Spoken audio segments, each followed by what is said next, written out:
I'm pleased to welcome to Straight Talk, David Kahle. He's a speaker, author, consultant, and obviously enjoys the warm weather in Florida. David, welcome to the program. Well, thank you, Jeff. It's a pleasure to be here.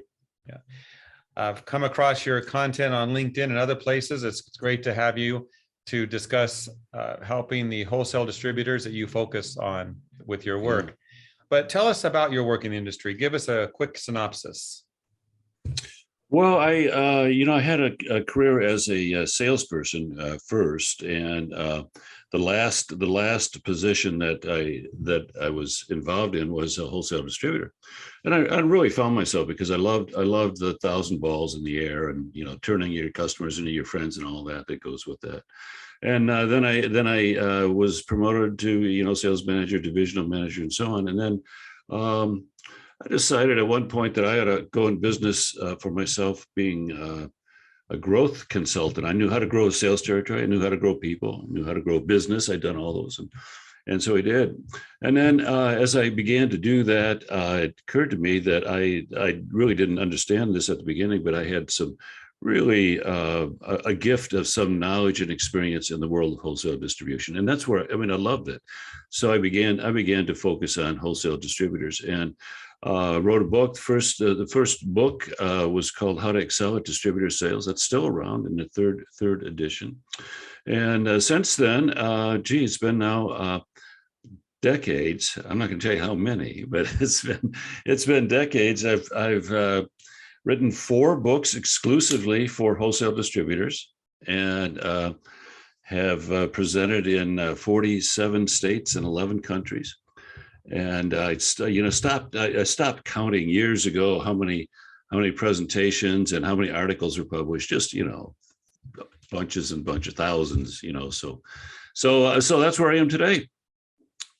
Well, I have to say I did a little research, and the numbers you just shared are impressive. I think I came across some 700 articles as well. So you're wondering how many articles you've written? I don't know if that's even something you can track.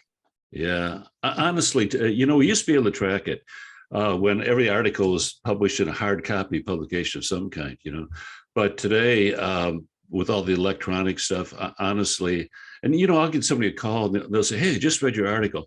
I have no idea what article, or where they read it. It could be anywhere, but it's okay. That's why we do it. It's called making an impact, and your work is doing that. So yeah. So thinking about your efforts helping distributors, what have you seen? Have you seen some good results from that? Oh yeah, of course. So over the years, we've sort of learned a lot about where a distributor can sort of invest time and money and get a good return on that. And my issue is sales. So I'm not. I'd like to say I can't tell you how to get an extra half point of margin on the back end of the business, but I can tell you how to get it in the front end of the business. On the sales end.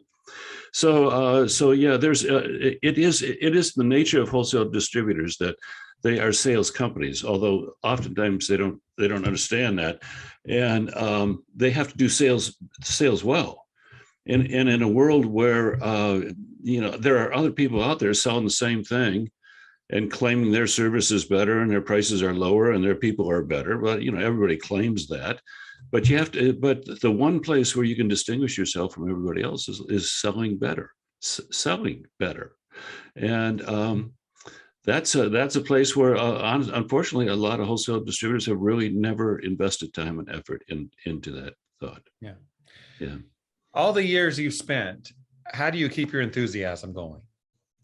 That's a good question. And clearly I'm at the tail end of my career, and if I don't speak anywhere this month, it's okay with me. It's okay. But I sometimes I think, do I want to really get on another airplane and go do this again? But interesting when I'm there and I'm presenting and I'm working with the salespeople, and it just feels so good. It's very fulfilling for me, and it's good for them. They really, and sometimes it can be career changing. And so I feed off that. That's good stuff. Keeps me going. Yeah, when you're with your clients or whoever you're helping, you're engaged. So that that's when you really pick up that enthusiasm. I imagine I experience the same thing from time to time. Yeah. I saw on LinkedIn, you posted something called an FOSS. What's that? Oh, Kind of new, I think. yeah. So I've had the freedom and the time to think deeply about some things that a lot of people don't think deeply about, and one of them is goal setting. So should a business set goals? Should a salesperson just set goals and so on? And thinking real deeply about it, I've come to the conclusion this: yeah, we should set goals, but we can do something else as well. And what is the purpose of a goal? And from my perspective, the purpose of a goal is not necessarily to achieve the goal. The purpose of the goal is to harness and focus energy and resources. So when you say we're going to, this is a goal, what you're really saying is, of all the things that we could do, this is highly important. This is top priority.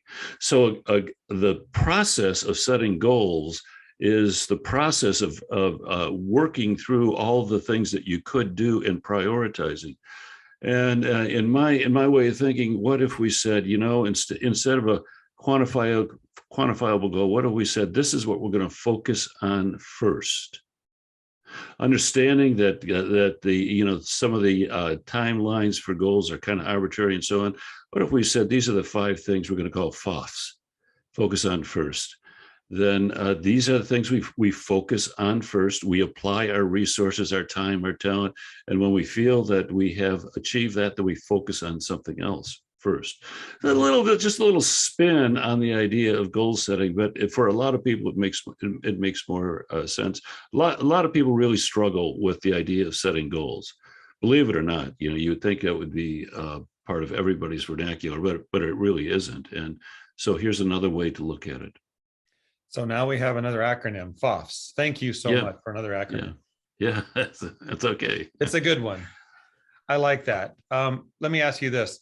When you look at a distribution company, maybe any organization involved in sales, what stands out as, man, that needs fixed? What are some big things? You slap your forehead, why are they doing that?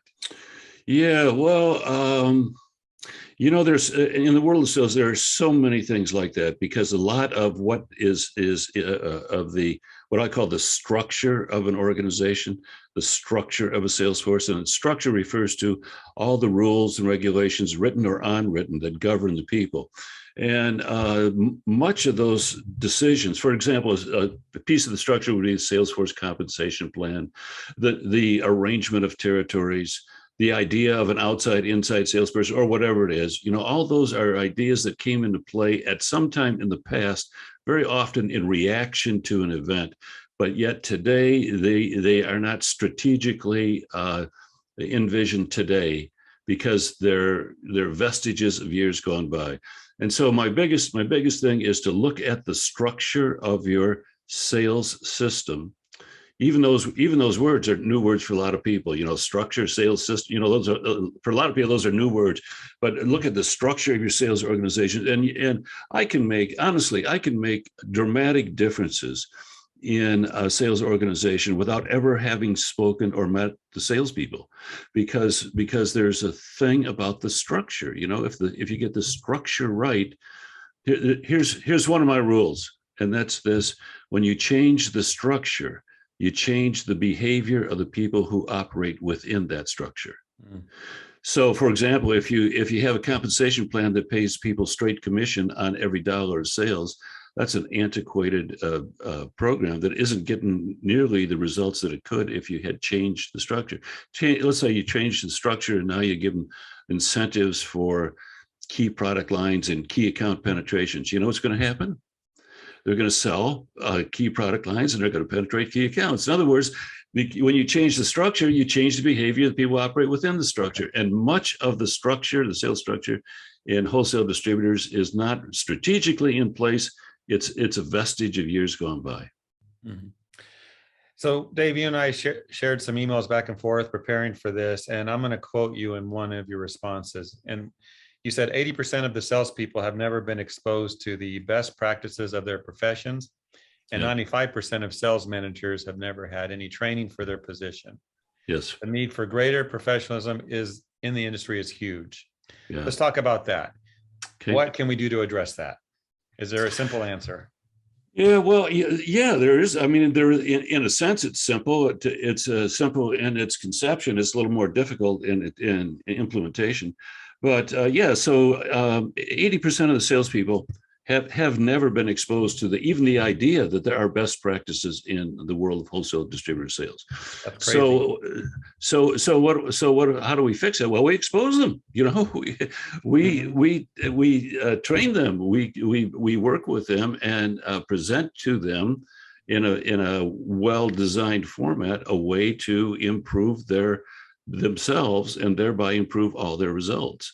And the same thing with sales managers, it's my business. We have programs for sales manager. We have programs for salespeople. We have programs for distributor salespeople that step into that gap. But so the answers are out there. It's not a mystery. It's not a secret.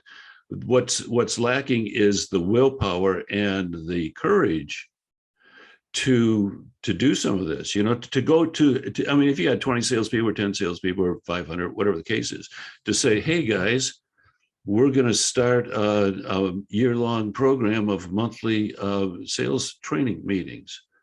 Well, that's a courageous effort for a lot of people. They just can't imagine doing that, because what if the salespeople don't like it? And so the implementation, the answers are out there. They're all over the place. You just go to my website. We got answers for you. But the issue is getting involved, engaged with the answers, and getting engaged in a way that's positive and supportive of all salespeople. That's the issue. Yeah, I can see that. Getting people to do what you tell them to do is one thing. Yeah, that's the challenge. Yeah. Let's talk about trends in distribution. What do you see impacting us moving forward, good or bad? Yeah, well, it's there's a lot of things going on right now. It's difficult to ferret out some of the trends coming out of the pandemic, but certainly, and some of these things have been around for a long time. But the pandemic just, it gave them a shot of cortisone or something, or what is it, B12? Shot of B12. Just So one of the trends was inside sales people having more responsibility, and the power of in the sales relationship moving from outside to inside. Well, so all at once with the pandemic, a lot of outside salespeople found themselves inside just by default. I mean, they couldn't do anything else, and so that trend just accelerated. And so there's an issue there, because a lot of people aren't sure how they're going to manage that, what kind of expectations they should have for communication with the customers. How do they monitor that? So there's a whole world of stuff having to do with the fact that now many of your sales efforts, if not most or all, are being done over the phone or Zoom or something like that, or email or something like that. So that's certainly a trend.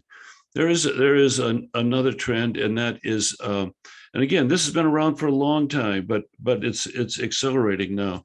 And that is what I call different sales processes, sales systems for different customers. So in other words, instead of saying, here's your territory, go forth and sell well, we'll see you at the end of the month and give you a paycheck.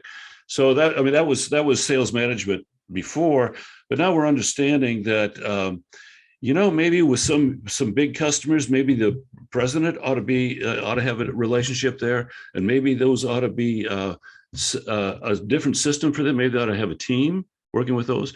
And these little mom and pop shops that really aren't worth it, maybe just an inside salesperson on the phone can handle those. And so all at once we begin to match the intensity of the sales system to the potential of the account and the dynamics of the account. And you get much more effective, much more efficient. And that's a trend that has accelerated as well. Yeah. Good stuff, Dave. Appreciate that. Let me ask you a fun question.